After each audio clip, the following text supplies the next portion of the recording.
Welcome to The Art of Success, a podcast that explores the deeper dimensions of achievement.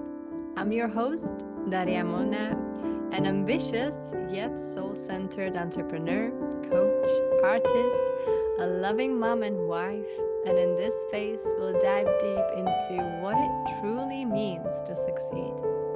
Thank you for being here. Your presence makes this journey even more meaningful. It's my absolute huge honor and pleasure to welcome Petra Schmitzberger. Oh, very nice. Today on this episode. It's so exciting to have you here coming Thank today. you. Petra is one wonderful soul. She is one badass entrepreneur that I've seen succeed in basically everything that she puts her hands on. She's got a really inspiring story to tell, which she does tell through all kinds of ways and channels. And right now, if I'm catching up correctly, Petra is more active in funnels. She's very much into strategy and automation, and this is some of the tools that I see that you're most active now these days. Strategist, consultant. Please add more to it if there's more. How you would? No, I think that was perfect. Yeah. I love anything that makes your business simpler and more profitable, and therefore funnels, automations, systems. Love that. Love that stuff. Wow. You love everything that does your business simpler and more profitable. Yes. That's a strong one. Okay.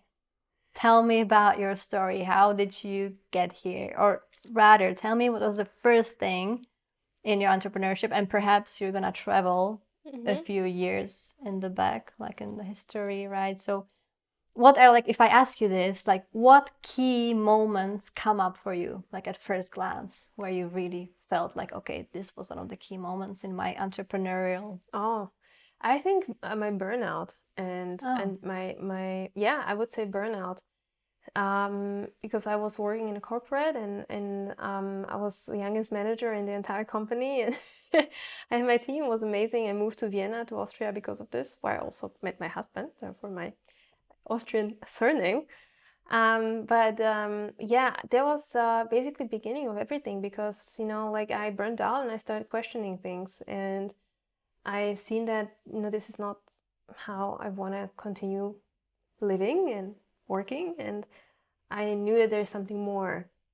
And basically I started exploring it, and it was very interesting because I had a phase where I started to dive deep into meditation and into getting to know myself. I was an atheist for 25 years, and the burnout really brought spirituality also to my life. And I'm so excited that it did, because it basically started the entire, I would say I was always very much into self-development. So I had a blog when I was 18, and it was all about motivation. It was the literal name, all about motivation. I was talking about self-esteem and time management. So I was always very much into self-development, improving things. But I think when it comes to entrepreneurship, this was what really led me there, because I knew that, okay, this is not how I want to live. This is not how I want to operate. I don't want to climb the corporate ladder, and and then at the end of the day can't really express myself, or I'm constantly battling these political fights within the company. I'm not interested in that. I'm interested in creating and helping people. And so I'm really happy and thankful that it brought me there. What was it that you just couldn't accept anymore when you were in the stage of burnt out? What was it really that from the things that you mentioned, what was the really most important thing that you just couldn't anymore? I think that I always had a lot of ideas. And again, coming back to improving things and making them simpler, and questioning things and thinking is this really how, do we need to do it this way, So I seen, for instance, also within the company where I was working, I was okay, I think there are better ways to do this. And there's a reason why we do certain things the way we do, and I'm sure it works perfectly for a certain period of time. But also thanks to technology, we have so many options. And this is what I love. I love to deep into technology and look at okay, not just how does this technology work? I'm not interested in that. I couldn't care less. My husband is the one who is oh, let me tell you. I'm I really don't care, But what I really care about is how can you apply it into your life or into your business? And this was also basically within a company where I was working. I've seen these trends like marketplace and apps and software and whatever that was, right? And I've seen like how this could improve the way how back then I was working in relocation and intercultural services, and I've seen like the way how it can be improved. And basically, I didn't realize it back then, but I think for me it was always more about, again, like coming back to improving and making things simpler and more profitable. There was the same motivation, but it just back then I applied it to a different field. So that was definitely the I think the moment where I started to work with my strengths, and what I couldn't stand was simply just like just standing still and not questioning things and not be thinking about how we can maybe do things better. Okay. And this questioning things, because I can imagine, or judging from my experience, that this can sometimes be quite overwhelming if we like question things. Yeah. Like to find that silver like balance, like where actually like a healthy dose. So what's coming up for you like when I say this? Like, is there something that I love that? You're saying it, and my entire body is like, oh, I love it. I love questioning things. But at the same time, I know that I experienced a lot of backlash, right? And that was where I simply couldn't move forward anymore in the company because like it's very hard anyhow to build something new or build a business. But if you have an environment when everything is like, that's stupid, or like this is not never going to work, and whatever that is, you cannot work in that way. You need to surround yourself with people who actually believe that it's possible, and like not be stuck in this kind of environment. But yeah, it's very normal. Like I even heard that some companies, for instance, like Apple, that they have like these, like if there is something new, like an innovation they're working on, and they have like a separate team that works outside of the company, because they even compare it to sort of like if you have like a virus and then like the cells come and attack it, like a bacteria.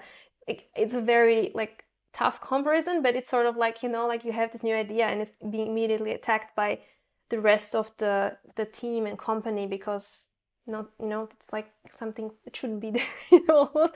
So you have to actually take it out to really look at it and really be able to work on it, and really be in a team of people who actually want to work on it. And that's where I think like a lot of companies are losing a lot of potential and stop innovating and then basically die off, because that's you cannot do things the same way, especially nowadays with all the technology and AI and all of these things. Okay, so like you're saying that you can't do those things the same way, so it's not like continuous, it's not gonna lead to something. So how can you do things so that it will actually bring success? Well, I think that you have to constantly educate yourself. I think it's not about just constantly keeping up with everything. It's not about keeping up with trends and constantly just chasing trends and the shiny objects, especially as business owners. We're like, oh, what is the newest trend on Instagram? And what is like, I really don't care too much about these things, because these things come and go. But then there are certain things that I think are there to stay. Like, for instance, with like artificial intelligence and with AI, and like with, especially now, with all of the new platforms or like ideas that are coming out of this movement, that are like very quickly changing the way how we do it. And that's where I think like you cannot just like say, okay, I don't care, like I'm not interested in it, because this is obviously something that is going to change everything. And this is where I, for instance, get excited, right? I'm just like, okay, so what does it mean? That doesn't mean that I immediately jump on the next thing. I'm also not immediately now destroying my business model just because there is a new thing. But I am like learning about it. I am curious about it. I am trying out new things. And like just the other day, I was just trying out the new GPT, like, that basically you can create your own GPT, that you train it on your data, on your information, and then it sort of like works. For instance, like if you have an online course, I was thinking, okay, I could have my own GPT that answers questions. How cool would be that? Like, besides me answering questions, maybe there could be like, like artificial intelligence that has my knowledge and answers questions. Like, how cool would it be? And again, like, it's not like I'm going to prioritize it now and stop everything and now just like do this, but I get curious about it and I try it out and see like, does it make sense? Like, is it like something that I want to pursue, right? And I think this is what is so important nowadays to, to just be curious, I think. Yeah. Okay, so curiosity. How do you personally practice this approach, this curiosity in your own life, in your own business? Yeah, I think the thing is, it comes naturally to me. I'm just curious. But I think I think if you're not naturally the type of person who wants to like do this, then it's good to surround yourself with people who think like this, because it's not necessarily that you have to be the one who's doing it, right? But I think that someone's for sure, like there's always people who like to, follow trends. For instance, just a very specific example, like just be on TikTok and like let it show you a couple of videos about AI now and then. Like the thing is that, the algorithm also picks up on the things that you like, right? So it shows me the stuff. But you can also train it. Like you can also train your own Instagram or like TikTok to start showing you things that you should be following as well. Not only like what you like, but So I think only already this, like if I just get a couple of new insights, let's say every month, right? That's already enough to know what's going on. Is there something that's interesting? Should I implement it? Or should I maybe follow this other person and learn more about that, right? But just like at least like surround yourself with it a little bit to know what's going on. Okay, well, that brings me to a question. So like you're saying to like have enough of that knowledge. So how do you tell when it's enough of that knowledge, that insights that you've received? Yeah. How do you personally? I don't know. That's a very good question. I think that that's very personal to everyone, right? To me, it means that I feel like, because I don't necessarily need to know everything that's going on. It's more like, what are really the things that are currently working and people actually try it out? Or like, if I tried it out, is it something that's actually helping to improve something? Again, coming back to improvement. So, not just like informing yourself for the sake of informing yourself, but really looking at the things that you actually think that they might improve something.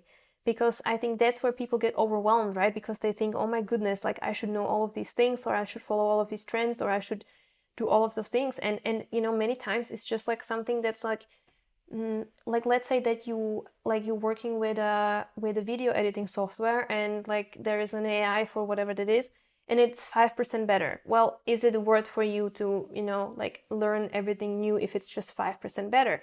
For me, for instance, not necessarily, right? Like if I see like a significant improvement or a difference in what I've been doing before, and now seeing that it's really saving my time, for instance, that's where I dive deep into it. So it's very, I think everyone has like probably like a image of what that is for them. For me, it's sort of like it has to be a significant improvement in the way how I work. So it has to, again, save time or increase profit. And that's where I'm interested in it. Okay, so the criteria for the significant improvement that you're talking about is this increased profit and the other thing. Saving time. Yes, saving time. What else is in that, like between those indicators? Or are these two, or is there something more or something different as well that you look at when you're deciding whether it's actually worth it for you to engage with it or not? I think excitement is also what I think, like it has to excite me, because if it doesn't excite me, it's just probably not for me. So I think this is also something that I don't think anyone should be pushing themselves to do something that they don't necessarily want to do. Although again, what I'm saying is that you still have to keep up, so there is a balance, right? But I think that it still should be something that if you're not excited about it, it's very difficult, I think, to keep up with it, right? So I think if you are in the right niche, or if you're in the right field, like if you actually do the work that you like, and there comes an improvement, and it improves, like it's helping you, or like it's cool. It's literally like, I look at technology, I'm just like, this is a cool piece of technology. Like, this is cool. I like it. Like, it's, it was so funny because today my train was late, and then suddenly I had a thought. I was like, how cool is it that I see in like that we have GPS, and I actually see on the map that exactly where I am, right? And I was like, that's a cool piece of technology. Do I want to now learn about it? Apply it now? No, I really don't care about that. But it's a cool thing, And again, it's like, I think that the the excitement and like seeing like, okay, you know, how could I use it? Is it interesting? Do I want to try it out? You know, that's I think the important part for me, at least for me. Okay, cool. So excitement also, you're Yes. saying. Petra, what does success mean to you? I knew that this question is gonna come. It was inevitable. No, because I listened to your episode, so I know. But I think for me, success means that that I'm just happy. You know, like, I think that success means that you're happy with where you are, or like where you're heading to, like where you're going, or what you're going towards, right? So it doesn't necessarily like I think you find happiness within yourself for sure. Like I don't believe in I'm going to be happy when I hit 6 figures, because I mean, and this is, I think that was actually the biggest aha moment for me when I actually hit those 6 figures. I was like, okay, and now like I really wanted this for a long time, you know. It was so like, oh my goodness, you know, if I could like have a location independent business, and if I could hit 6 figures, like that would be incredible. And then I hit it, and it was just like a normal day, you know. There was nothing. Yes, we did celebrate it, but it was, you know, it didn't change anything, if you know what I mean. It didn't make me more happy or less happy. You know, I was still the same person. I was still, you know, it's just like, yes, I hit it. And I think therefore it's I think so much more about the journey and the process, and like, you know, and just not like pushing it, but really also enjoying it. And I think the success for me is, for instance, that, you know, that I have a, like, let's say something that's fun and interesting, and I like to do that, and I actually can do it within my work, for instance. That's like, that's definitely what success means to me. Also that I can help and like leave something behind, that's very important for me. But I think this is like a little bit different for me, you know, that's like a legacy.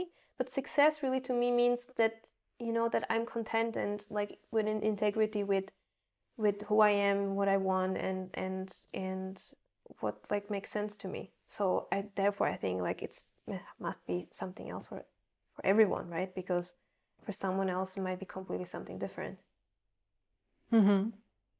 Okay, tell me more about the day that you said you were talking about, that you hit the 6 figures, and it was, yes, you celebrated, but it's not like maybe what you like were expecting, or and you were working towards that. So how were you actually thinking that it would go that day when you actually would hit those 6 figures? That's a very good question. I think I thought that it's like this big thing, you know, that wow, I mean, you hit 6 figures, you're someone now. And I didn't feel any change, you know. I think if you have like sort of like certain limiting beliefs about yourself, that you are, you know, like doubting yourself or not believing in yourself, those things are still there, you know, whether you have the external success. And basically because, you know, again, I think it's an internal thing. Like, do you feel successful with what you have, or do you need someone else to tell you that you're successful? And I definitely still am the type of person who still needs like external validation for me to feel like fully like worthy. And I you know, and I've been working on that for like long time, and I know about it, right? I knew exactly like when I remember when when I had the burnout, you know, and I was like climbing this corporate ladder, you know, and I was the youngest manager, and I was like, oh my goodness, I'm gonna be on the board maybe like in a couple. It was really like leading there, right? And I was just like, oh my god, I'm someone, like, look, you know. And then I burned out, and I suddenly couldn't work. I wasn't in a hospital or something, but it was just like difficult for me to write a single email, you know. And I was like, oh my goodness. And I suddenly was standing there, and I couldn't work, or at least like it was like, you know, very hard for me to work. I didn't have any friends. I didn't have a relationship because I focused everything on this job, and that's how I defined my success and identity, through the job, through the productivity, and through this. And that was a huge experience for me, because then I realized, well, you know, I mean, when it's gone, and then what then, right? So that's where I was like, okay, no, this is not the way how I can proceed. And that's why I always ask myself, like, is it something that I truly want to experience? You know how I look at it? I look at it from a perspective of, do I want to experience this? just because I would love to experience it, or is it just my ego telling me like this is what you should do? There's a big difference. I would love to experience having €1 million business. Like I had 6 figures, I want to hit 7, but not because of my ego, because I would love to have the experience of having built a business where you have a team, where you have like something built that helped a lot of people, where you actually left a legacy. Like that excites me, but there is a thin line between like, are you doing it because other people are telling you to do it, because like this is how success is defined for some people, or is it because you want to experience it? And for me, like that's why I'm very aware of like, okay, when I set the goals, like, okay, why do you want to do that? Do you really want to do it because it excites you, or because it's your ego? Yeah. Mm-hmm. Okay, so how do you apply this when you're, for example, setting your goals, when you're planning your business for the next year ahead? Yeah, I think, for instance, I mean, I'm not the type of person who is always very precise about like, oh my goodness, like this is my exact, like I do have goals, but I don't go like super deep and like this is exactly what has to happen. Like I like to have like this balance between having goals but going with the flow, right? So and I need this balance also to not to go crazy, because I'm also very like someone who just has an idea, wants to run with it, right? And I want to have the space to be able to do that. And now I forgot the question. I was already in a completely different space. It's fine. Yeah. No, so I really I need to go with the flow and have like, so yeah, I know now. So basically you were saying like, how do I apply it? Mm-hmm. I don't even know how I apply it. I just like, I guess I try to, again, coming to questioning things. I like to check myself now and then, just like, okay, what's up? Or sometimes, like for instance, a couple of days ago, I think it was even yesterday, I felt like this pressure, and I was just like, why? Like, what's going on? Like, I was really like checked in with myself, like, why am I feeling like stressed? Like, what's going on? And then I again, like, I literally like I could see like this like backpack on my shoulders, and I was like, oh, hello, you're there. Oh yeah, okay. So, and then the backpack was basically just a symbol for me trying to do again everything myself. And then I was just like, and basically I was like, yeah, no, I don't want to do things myself. I was working on like a new idea, the accelerator, like for my business, and then I was like, oh my goodness, and like I have to figure it out. And then like I saw this backpack, I was like, oh my god, I'm trying to solve it again by myself. Like, and then I just like said to my teammate, like, can you please organize a meeting on Monday so we can all talk about the accelerator? That was it. It was gone. So just really checking in with yourself and seeing like what's going on. I think that's really good. But I also don't do it. I should do it more often, like I really try my best. But sometimes really I think that's super important, just to be conscious about what's going on with you. Mm-hmm. Mm-hmm. And what helps you to be super conscious about what's going on with you? There's something go-to practice or something that really works well for you? I think, oh my goodness. Well, I mean, it's especially what you told me, like the Akashic Records, for instance. I really like to do, I don't do it very often, but when I do, I love that. Because I think like when I go into my Akashic Records, it also helps me to feel like I'm not alone, and that there is a bigger purpose to things. I think that's also very important for me, to have feeling like that, like there's a bigger purpose to things. It's not like I'm just making something up and it's just me, and no, I like to feel that there is a bigger purpose, and that there is something that I'm contributing and leaving behind. Like that's very important for me. And this also helps me a lot, right? Because I go into the Akashic Records and I feel like, oh my god, yeah, it's still there, the purpose there, like things are there, things are working. What also was very interesting, like recently I tried a very cool exercise, because I went to like family constellations, right? Is it how it called? Like, I think so. Yeah, I think so. So and I did it. I mean, I've done it like first individually, and then I went to like the group ones, and that was a very interesting experience. And basically, I was just thinking to myself, well, how can I apply it more, to like my day-to-day life? And basically what I just did is like I took a couple of papers, and on each paper I wrote like a keyword, like money, business, me, my soul, my spirit team, and really like a couple of things. And And I just stood like on these papers and I was feeling into the energy of that. And that was so cool. That was so incredible. Because I don't know how that works, but it works. And I was just standing on there. I could suddenly feel like, for instance, my and every single energy was different. You know, like for instance, my business, like I stood on the paper of my business, representing my business. It was just like a beehive. It was like a buzzing energy. And it was like so nice to feel into it, to actually feel like, my goodness, like how cool is that, you know? And then I stood, for instance, on the paper with my clients, and I only then realized, my goodness, they're very happy. No, I didn't never realize it, but they seem very happy, because I'm always questioning myself. You know, my mind is always like, you should do more, you should be more, you should do, you know, and I was standing and I was like, my goodness, they're very happy. So that was also a very cool exercise. But I must tell you, like, I really experiment with things, you know. It's not like I'm not very consistent with it. I'm not like, okay, I'm just going to do this every day or every week or whatever it is.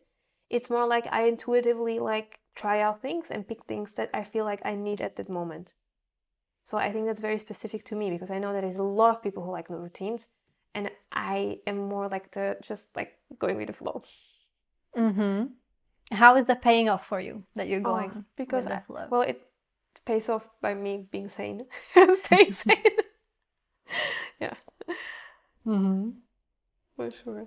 What else does it bring you? Well, I think, you know, I always felt boxed in when I had to work with, just like, you know, like in a corporate, it's very much like, oh, there is this plan and you have to execute it, and you have to plan out everything up front, you know, and everything is set into stone, and I don't think that's how life works. I don't think that's how it's supposed to be. And I understand that we want to plan things and we want to sort of feel in control through, you know, planning out everything. But in my experience, things happen differently. And you never know how you can achieve your goal completely differently than you actually thought you're going to achieve it. And, you know, if I get an impulse and I know, like, I feel excited by it, I'm like, oh yes, you know what?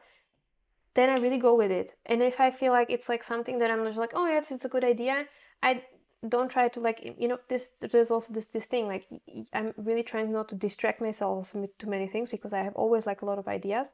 So I have to be very careful not to like just go with every idea, because I learned that you know, there should be certain consistency with what you do. But now and then there is something that I feel is like a good idea, and that like it should be tried out and executed, right? And then you can still like decide not to do it.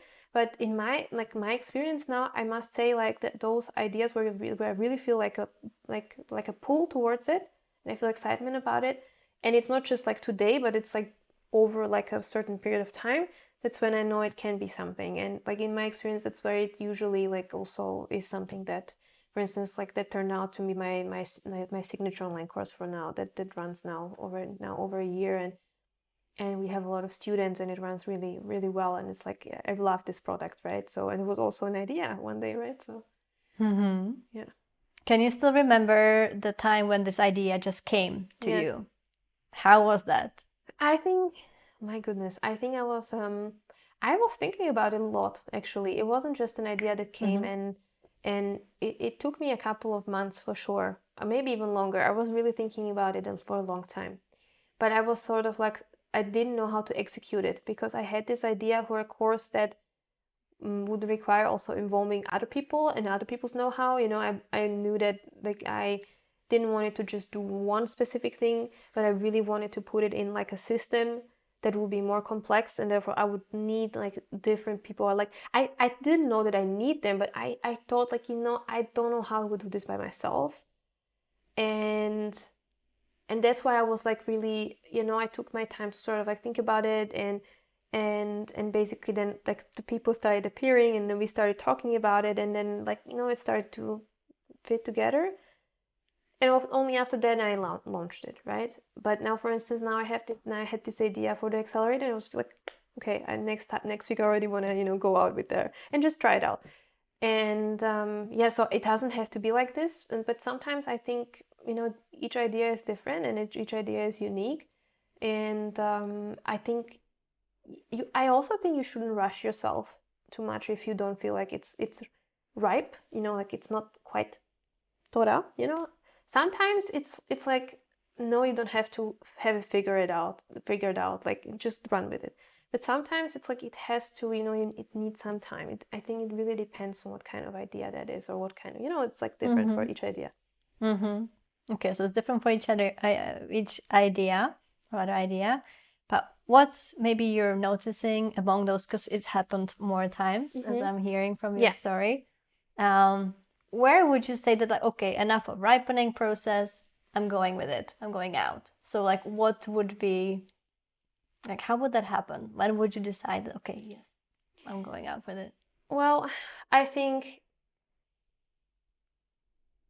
that's very, I think that's very difficult to tell, because I think I always listen to my intuition, like, it's the right time. Like, I've always listened to my inner feeling. Like, is it right? Is it the time now? And sometimes I know already when I'm sabotaging myself and, just like overthinking things. So I think it's also comes down with knowing yourself, like, when are you overthinking things? And when are you actually, it is that the time that you need to, like, to give yourself the time, because sometimes we can also rush ourselves to do stuff, and even though the thing still needs time. So I think it comes down to knowing yourself and knowing, like, when are you sabotaging and when are you actually being impatient with things. Which I can definitely be. I can be both, so. Yeah, I feel you. How did you get to this level of that, like, you can say, and I hear with confidence that, like, yes, you get to the level when you're knowing yourself enough to be able to distinguish between if you're sabotaging yourself or if actually that's appropriate. I think it's practice, really. I think it's practice. It's I think I've been working on myself for many years now, and I always love sort of like, like different quizzes and like trying out different methods. And I think, like, the more you the more you want to get to know yourself, which is not always easy, I think, because you also find the things that are not so nice. Then you start learning about yourself and, like, what is it that you are doing, is it like sabotage or not? But I think it's really, like, I see it as a life's work, it's just something that you can always get better at, because I don't think that just from one day to another you suddenly are just a perfect package and everything's, and I don't think that. I think it's like a entire, like, life's work, and there is always something that you feel like you figured out something, you understood something about yourself, and then there's the next thing that you find out, and you have to figure it out. And I think that makes also life really nice, because recently I heard, like, something in a sense that you shouldn't get stuck in healing, that the healing also happens, like, when you live your life, and I think that's really cool, because I think I made the most progress every time, like, when I just went with it and tried out things. And on the way, I encountered certain things that were blocking me, right? And then I worked on them. But it wasn't like, okay, you know what? I'm just gonna now, for half a year or like a year, just gonna go offline and just gonna work on myself. I don't think that's. I mean, it can be for someone, but it wasn't for me. And I really like that. It's not nice sometimes, right? Because sometimes you encounter, like, really not nice situations, especially when you're in a business and it involves other people and can be very hurtful. But it's also a lesson, and then it's supposed to teach you something, and then you just grow through it. And I think that's why I like, entrepreneurship so much, because it always teaches you so much about yourself, which I know that you know. Oh, but it's amazing that you're bringing this up today, because it's a really important topic, I think, for the listeners as well, I believe. So I love how you put it, actually, how you phrased it, that entrepreneurship always teaches you a lot about yourself. Okay. Can you tell me a bit more? Yeah, what sure. you think by that? Well, I think that the moment you start your business, I think there's a big difference working for someone, like in a company. Because for instance, when I mentioned that I had this team, and we had, like, also our sales calls, I was responsible for, like, an entire, like, a region. And and I grew that we basically grew our branch to 1 million euros revenue, which is the 7-figure business I would like to have. Well, it's completely different if you are doing it yourself, you know? Like I think it's been already 4 years that I have my business, and I had different businesses. So this one, I think like so the course I mentioned is like 1 year old. I think the business itself is now, it's the 2nd year now. Like it's going to be basically 3rd year next year. And yeah, and it's, I think that there's always so much that you can learn with every single thing that you do, like with customers, right? I think sometimes you also attract customers that that are supposed to teach you something, and then the experience is maybe not so pleasant, right? And in the moment you are just like angry or whatever it is, or disappointed or sad, or like, I don't know. And then you learn something about yourself, but also about like your business, which means that maybe your business needs more maybe you need more boundaries, maybe your business needs more boundaries.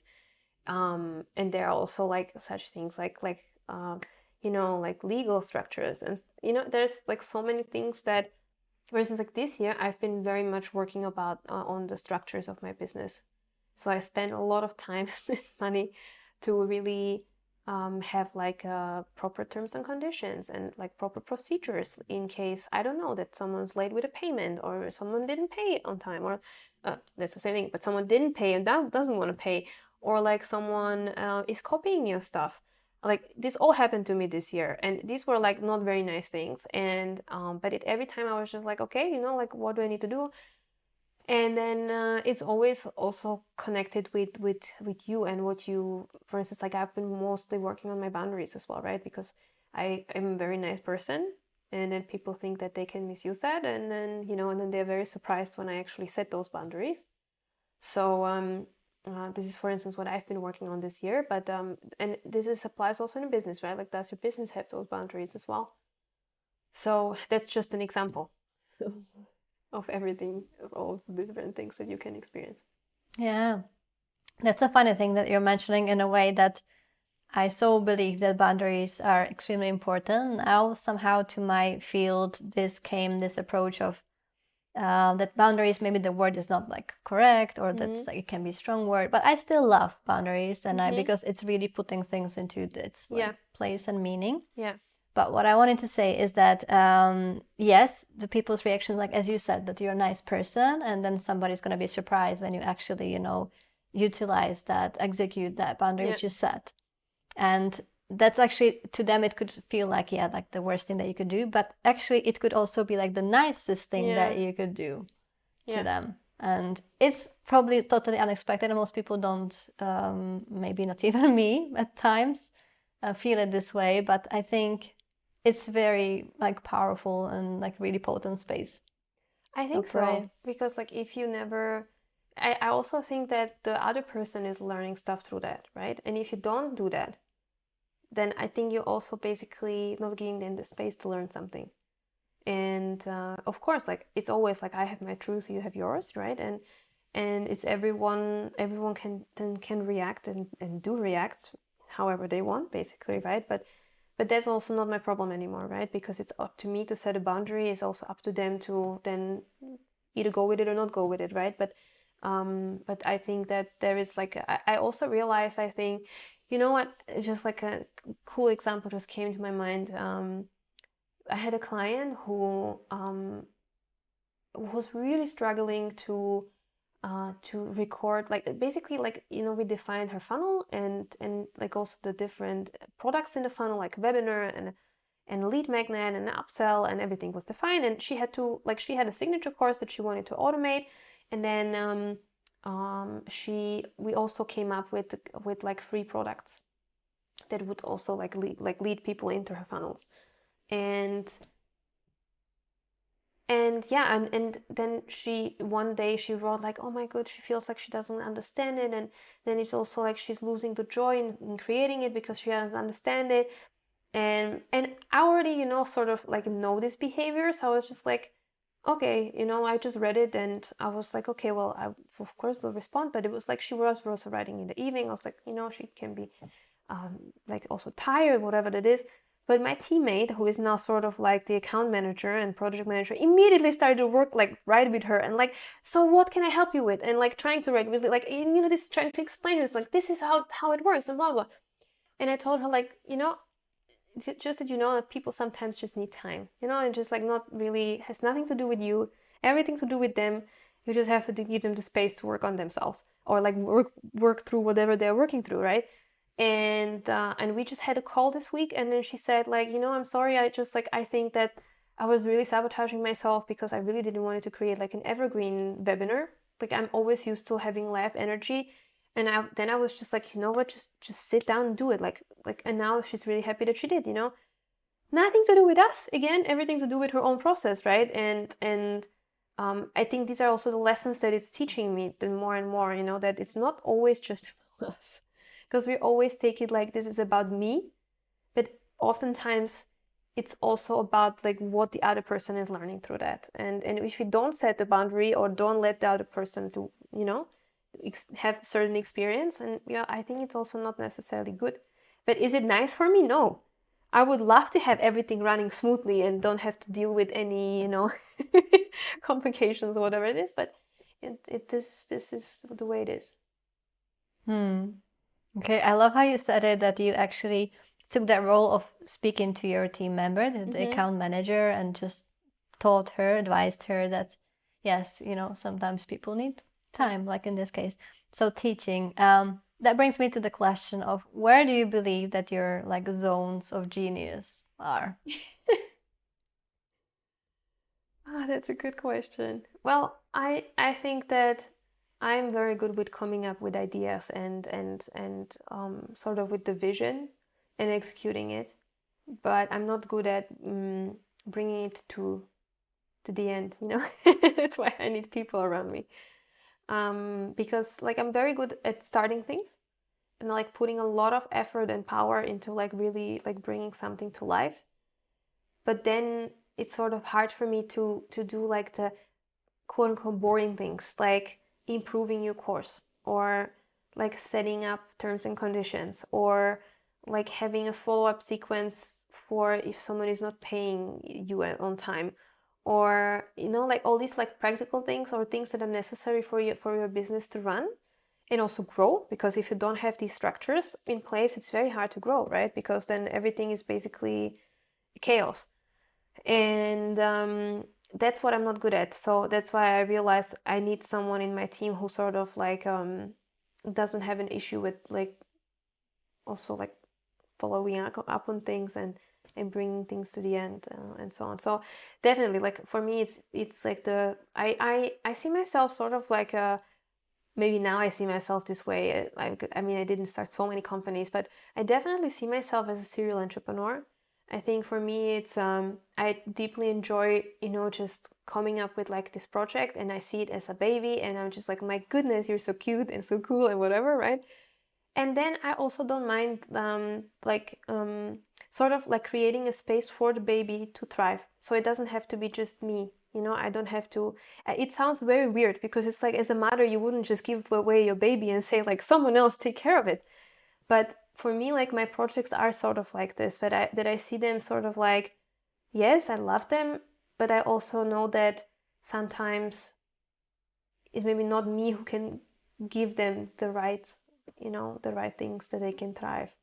So I see myself in the future for sure. That's why I'm also like very much now working on the team and everything, because I'm just thinking to myself like, what if like one day, I decide I want to work on something different. I would love someone to be able to take over, because I don't want it just to die because like I'm suddenly, working on something, or like something happens, like with COVID, I didn't have like it was sort of like a rational. I mean, it was the best thing that I think we could do back then, because like with my first business, like when COVID came, basically we were done. No, we were not done, but it was like, I mean, we lost customers, we lost investors, because we were in the relocation business and everything was closed. People couldn't travel anymore, so we were basically out of business from one day to another. And then I had the choice. Well, am I gonna now try to like for years to like struggle my way through trying to build it up, or I'm gonna sell it?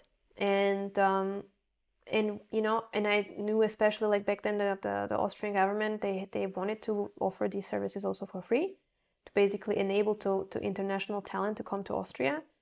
So I was like, you know what? I mean, and it wasn't easy for me because it was like, my goodness, like I love this thing, you know, like how can I give it away? But then I was just thinking to myself, like, how cool it is. My vision was basically that a lot of like that these like relocation services, for instance, if someone comes to Austria, that as many people as possible have the access to the information and help that they need when they're moving countries, right? And the Austrian government was doing that and wanted to do it for free. So I mean, I was like, okay, let's do it. You know, so and I'm almost like I can feel that, like I'm almost having like tears in my eyes, but really like that was so hard. But at the same time, I think that sometimes like it's not our purpose to bring it to the end, you know. So I'm really, really happy that they could do it and that they integrated it like sort of into their work and that I found something else. But again, like I think that it's amazing if I also, again, with this project, managed to build it in a way that it can live by itself. My goodness, like first time I'm crying on an interview. How does that feel? Yeah, it feels like very funny because I also like it, you know, when I watch interviews when people get really honest and like raw. I think that's it's very authentic. So it just never happened to me before because, you know, I'm always like very like, you know, trying to play it cool. You're playing it cool. Yeah. I mean, you're cool. I don't think you're playing it cool, but you're just plainly cool. So well, there's no desire, no need for playing. You just are that.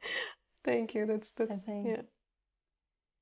I really appreciate your authenticity and transparency, and that's, I believe, in my world, that's like the highest possible value possible when we can actually share like this open-heartedly.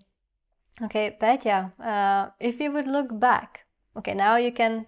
It's a exercise. Let's do an exercise. Oh yeah, cool. So, if you would be able now to, you as you are now, speak to you 10 years ago, yes, and then ask for it, yeah, like, tell me something, and you're telling to that yourself 10 years ago, what would you tell her now? 3 things that you would send her as a message. I would just hug her, first of all. Okay. I would just hug her and just tell her that you know, she's gonna be fine, because I always put a lot of pressure on myself, and I had a couple of moments, like it's just intuitively, like I just remember this moment when I was because at that time I think I was living in Germany, and I was just finishing my master's, and because I was studying in Germany, and basically I was supposed to do this diploma work, or like the final work that you have to write, you know. And like I picked that topic because I wanted to work, like I was already back then working with a company that, you know, then client letter with, and I picked a topic that was like highly practical. It was about like dual career couples, basically, like when you have like couples, you know, like partners or like married people who are both like having their own careers, and then one of them gets an opportunity to move to another country, and then what happens to the other person if they have to give up, or like what happens in general, right? Like what is the dynamic behind it? Super interesting stuff. And I picked it because I wanted to do it together also with the company, because I had the access to basically interview also like actual expats, right? And dual career couples. And the university declined it because they said it's too practical. Literally, I'm not even joking. They said it's too practical. I was like, isn't that the entire point? And I remember that, and they declined it twice. And I was thinking myself, my goodness, like if I now don't get it done, like I don't know how I'm going to manage, because I was on a scholarship. I didn't know how I would afford another half a year, you know, because it was just normal. Like Germans were like, yeah, I'm going to do another year, you know, like I had 2 years and that was it, right? So I had to sort of get it done. And I was also working, you know, like full time. I don't know how I was doing it. I was doing way too much. But I was just like crying on a bench in front of the Danube, back then, because it was in Passau. It was like, it's at the Danube. And I was crying, and I was just like, my goodness, I don't know what's going to happen. And then thank God, like one of the teachers somehow, like, I don't know, thought that I was nice or whatever there was, and then took a pity on me and somehow like helped me to write it in a way that they accepted it in the end. I could write it. Yeah, but I'm just remembering it, and I'm just thinking to myself, like, I was in a foreign country. I was all by myself. I was studying in German, which is not my native language. I was, like having some also, because of this stress, I was also having some stomach issues, I had some an intolerance, like I couldn't like eat all of the foods, and it was all from stress. It went away eventually when I stopped having stress. But I think I would just hug her and tell her that it's gonna be okay, because I know that it was very hard for me, and I mean honestly, like I'm so in awe of that person, because she's cool. I mean, she's like, she goes to another country and she rolls with it, and I'm really thankful to her so that she done it, because I wouldn't be the person I am today if it wouldn't be for the actions that I took back then. So I think I would just hug her and tell her that she's awesome, and I'm very grateful, and look what we achieved, and thank you that you are here. Wow. Wow. Awesome. Okay, part 2 of this exercise. Okay. Now imagine yourself 10 years ahead. You're dead now. So just jump these 10 years. And now from that point, you're looking back those 10 years to now. The 10 years from, there, you look back, that's now. Yeah, so you're looking from this 10 years older you. What are the 3 things that you're telling yourself? What is basically my older self telling me? Yeah. To you now. To me now. Yeah.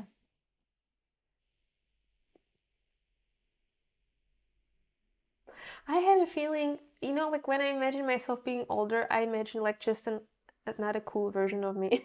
Like someone who is like very calm and collected, who is just not like taking things so seriously anymore, like not like, oh my goodness, it's the end of the world, but really like more chill and relaxed, and just like, yeah, we've been through it, just like wiser and calmer and everything. So this is the energy that I'm getting from her.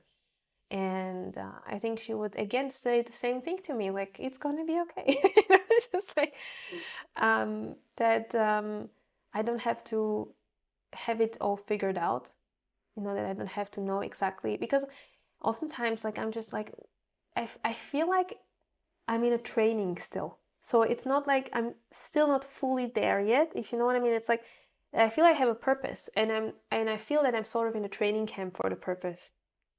And sometimes I'm so impatient with it, because I'm just like, so what is it? Because I just know that there is something bigger, but I just also know that it's not it yet. And sometimes it's very frustrating for me, because I would love to know what I'm working towards, and then I just have to sort of like go back and be just fine with the process, right? And be like, okay, you know what? This is what we're currently working on, and this is, but I just know that this is like a training camp. And that's why I feel sort of from her, like her telling me that that I'm gonna figure it out when the time is right. It's just like, be patient with it. Like, she's very cool about it, because she already knows that bitch. So, oh, bless her. Wow. Training camp that you're part of, like, on your way to your purpose.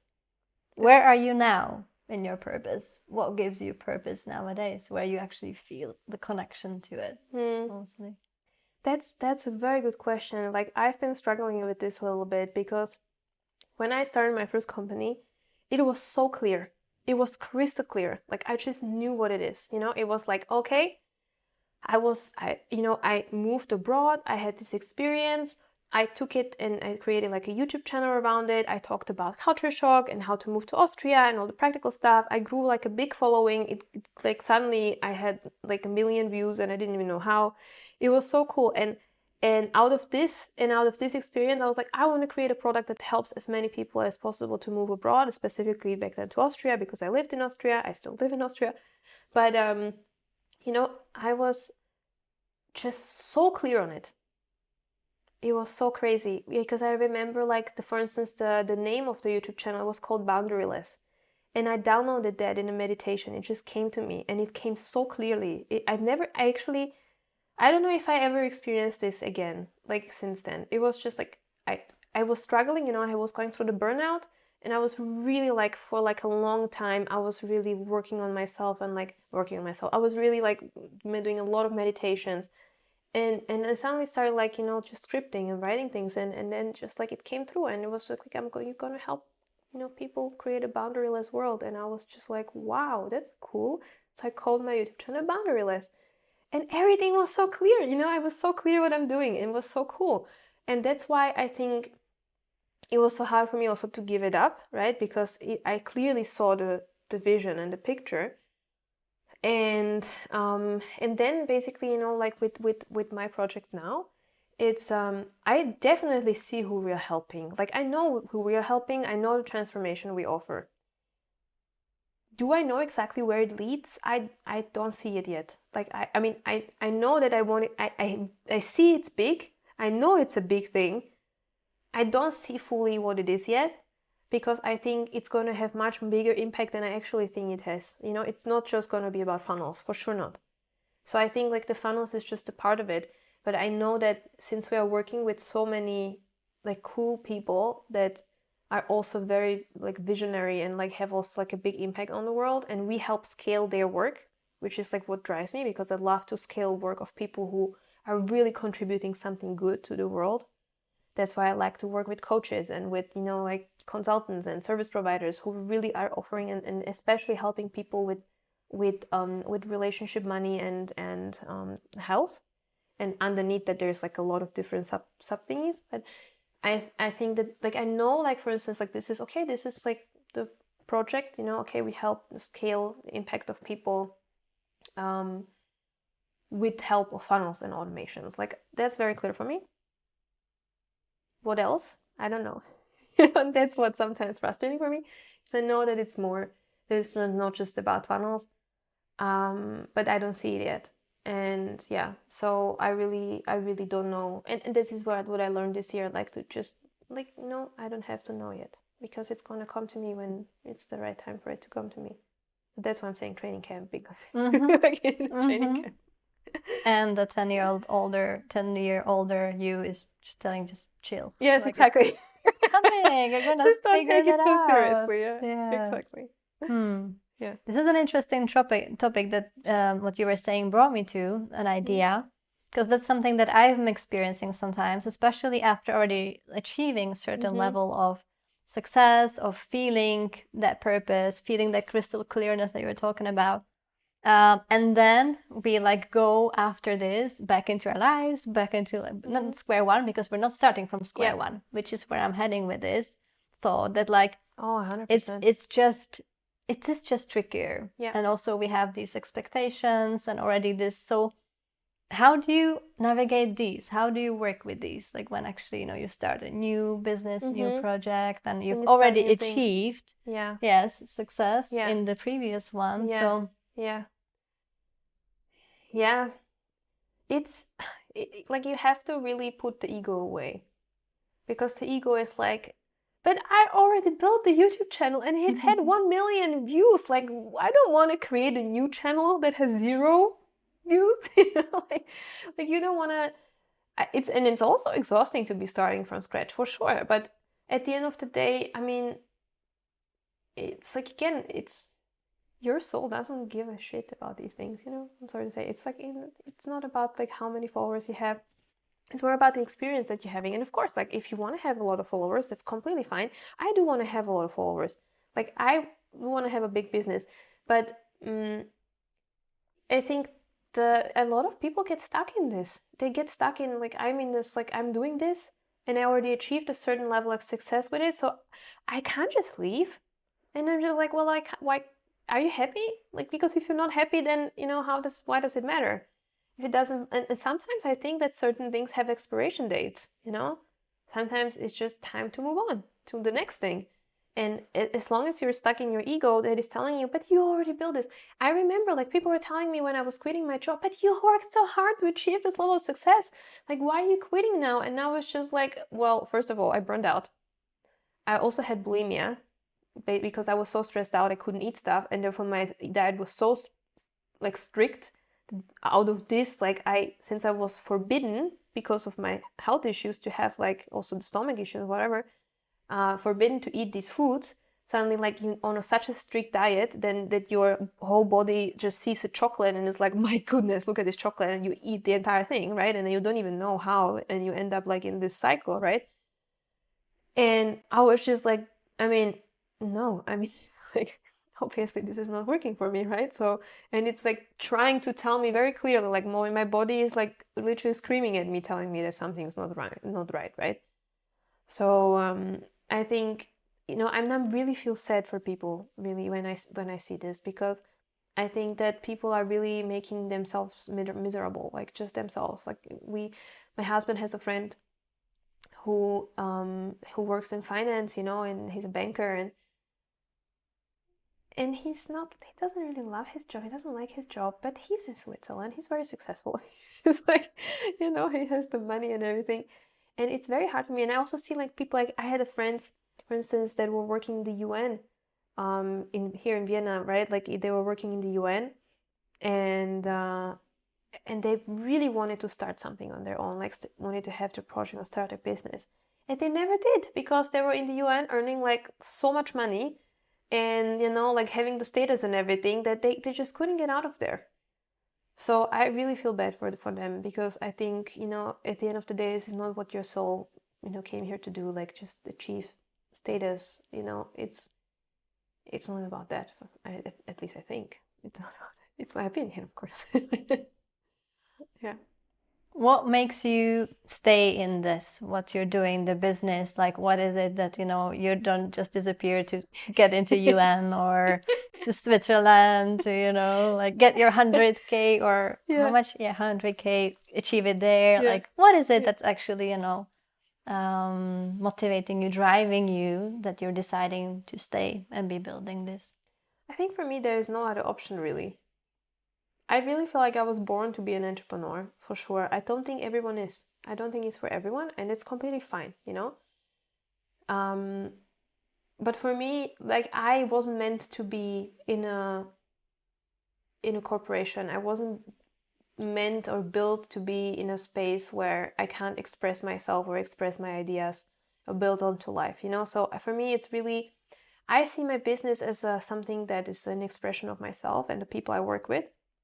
So now I know that it's not about me anymore, because I know that this project is like much bigger, and like it's, like I'm growing a team, and I just see that it's not about me. It's not just about me, but it's still like an expression of, for instance, something that I've created, right? Like something that I put to life. So yeah, not sure if that answers it, but no, sure. But like if you imagine, yeah, that you're, turning the lights off in the evening and it was a very good day. Mm-hmm. What was it? How did the day look like? Like today. I was here with you, and we had a cool chat. That's like an amazing day for me.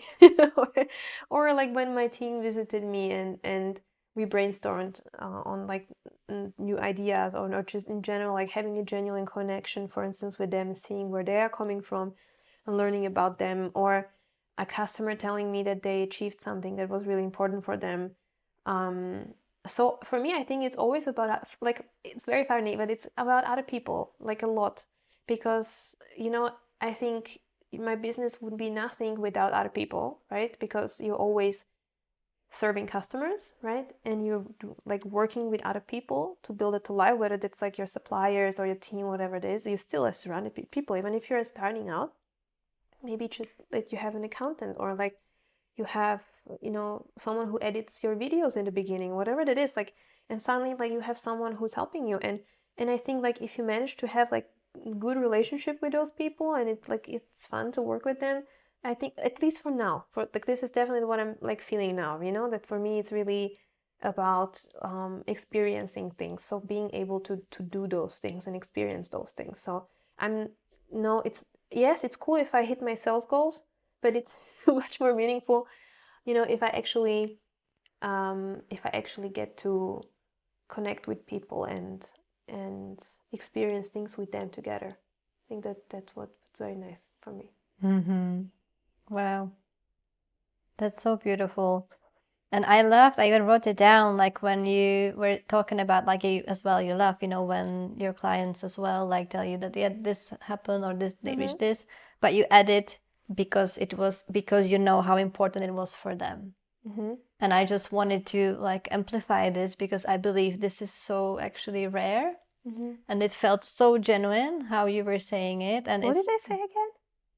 Well, because you mentioned this example, you're working with your customers, with your clients, and like, yes, well, you're feeling this, you can turn off the light in the evening. It was a good day. So like, it was like this or this and that. And one of the examples you gave was that when you see the clients, they tell you that they reached certain, like, something, but you said which was important because it was important for them. Yeah. This is wow for me, because really, and in this area of, online business, or this, what we're doing, like in this area, this is rare, where actually, you see these people like sharing the achievements of those clients in their programs and how they were able to earn this and this and that and achieve this and this and that. But what really drives them to say it, I feel that often it's not really that, what you said, but it's okay. It's, marketing, and it's their prestige, and it's fair enough. It makes sense as well. But I just wanted to, like, stop here, because I felt this really precious moment that's coming really cool. from you. I didn't realize that. It's rare in my experience, and I've seen a lot, because again, it would imply that I'm very full of myself. Okay, I haven't seen a lot, but I've seen some level, and this is rare to see. So that's really nice to see, cool. At least here.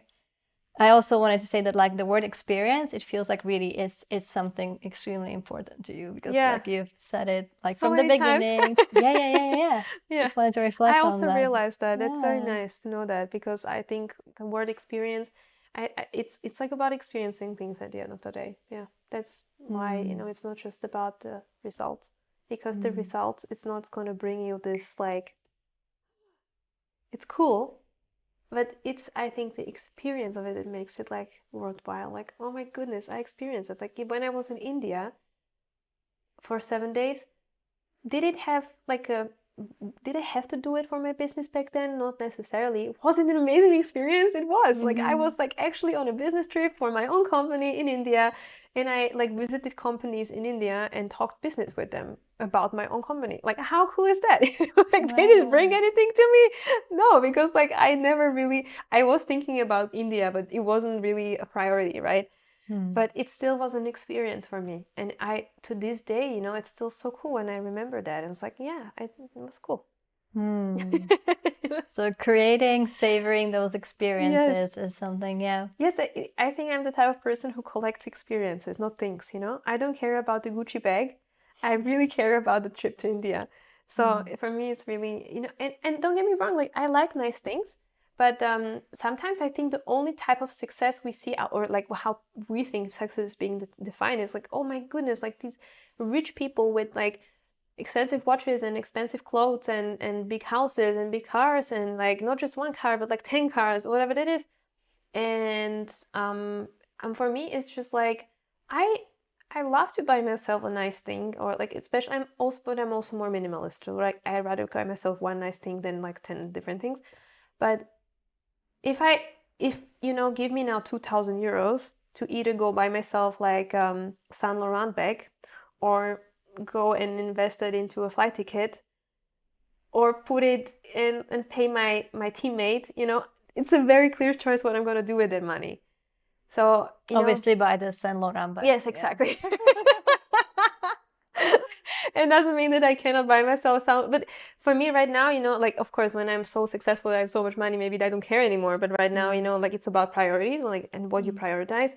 And like, I could have spent my money this year, like, completely differently if I wanted to, but I chose to reinvest into my business, and that makes me, I think, very happy. And sometimes I question these decisions, because I'm like, okay, at the end of the day, you at least could have maybe bought yourself something nice. But yeah, it doesn't make me happy in the moment. So, I see. And like you're just open like a whole new horizon for me for understanding my husband, who actually is a type who wants to have 10 cars, maybe even more.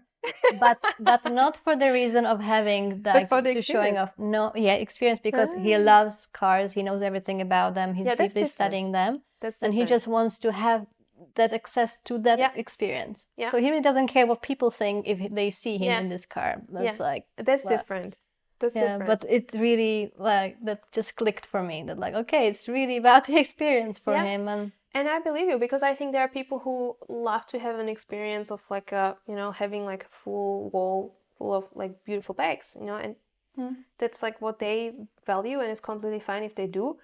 It's a very good it's very good to distinguish that, right? Because you just like made a difference between like doing it because for ego to show off and say like, my goodness, like look at me, I'm so cool, or doing it for the experience of it because you like it, because you enjoy doing it and you want to experience that more in your life.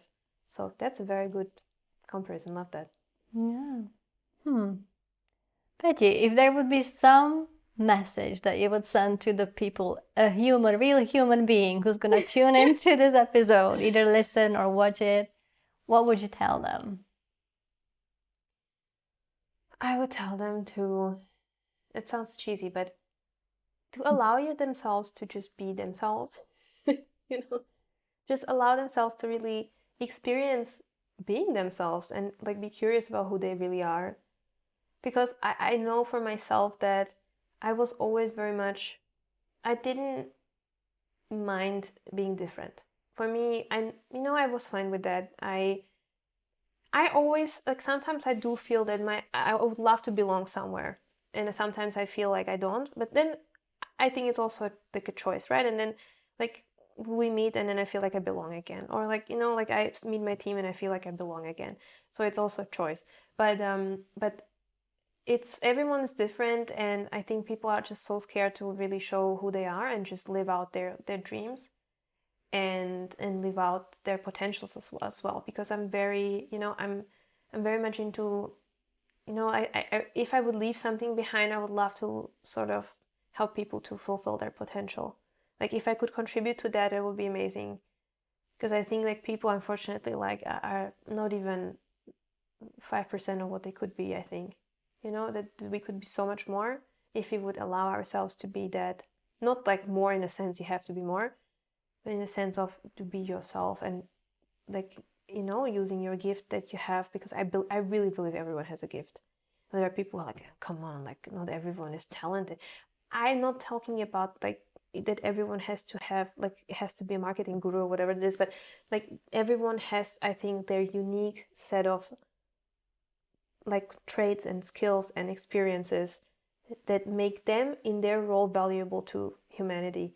And I would just wish that everyone would like fulfill their roles and like be like fully in that role that they chose to do, until they sort of went through life and unfortunately like being conditioned a lot. And I do understand that, because not everyone is so lucky to grow up in an environment where you can fulfill your potential. And yeah, so that's I think if you allow yourself, I just wish for everyone to really find who they are and what they are supposed to bring to the world. And that can be even being a mother, right? Or being like a father, or just like, not just be whoever they need to be, right? But really really be authentic in it, and not like try to be something else, or like pretend to be something else, or do something just because they feel like they have to do it. So yeah, that's my final words. That's the message for them. Okay, wow. Yeah. Okay, you guys, you have to get it. It's an important one, and that's how we're gonna leave Petra today. Thank you so much for coming to this episode. I really feel like it's just, I can't wait to listen to it again. So thank you so much for coming, Thank you for so much. sharing your truths, sharing your perspective, sharing your energy. It's been wonderful to have you. Thank you. Thank you so much for inviting me.